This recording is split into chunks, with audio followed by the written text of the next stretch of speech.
How did you handle the emotional balance? And by that, I mean being fully present as a dad while also carrying the weight of multiple businesses. It takes extreme balance, and Mhm. I'm not sure I actually hit the full scale of balance till probably 5-6 years ago, honestly, Mm, because I'd be running ragged prior to that. I mean, all over the place, and at times I probably negated my parental responsibilities because mm, I was so focused on growing business and bringing in revenue and income, because there's no fallback with me. I'm it. Once finding that balance, then it was much easier for me to say, well, I know I have a phone call coming in, but I can spend at least 15 minutes with the kids, handle my phone call, and then go back to it. okay.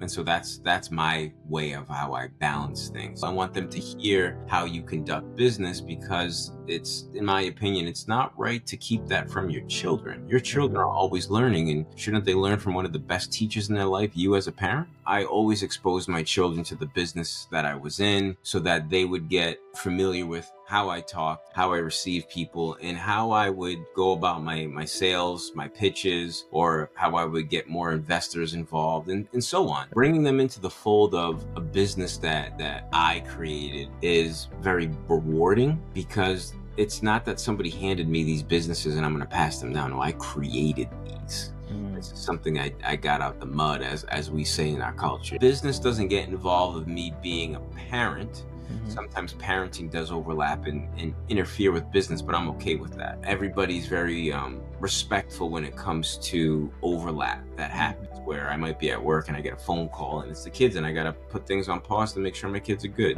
Was there a moment where your kids reminded you to slow down or see life differently? It wasn't my kids, it was actually business that taught me that. I had tickets to go see Jay-Z and Beyonce at Gillette. The day of the concert, I get a phone call in the morning saying, "Hey, you got to get to the office early or we're heading to New York." I was like, "All right, as long as we leave New York by 1:30, 2 o'clock the latest, I'll make it back in time for the concert," which I told everybody about. He goes, "No problem, you'll be fine." 2 o'clock comes around, he goes, "We're not leaving until like 4 o'clock. So you're not going to make it for your concert." It was that moment that taught me I will never prioritize business beyond what my kids need.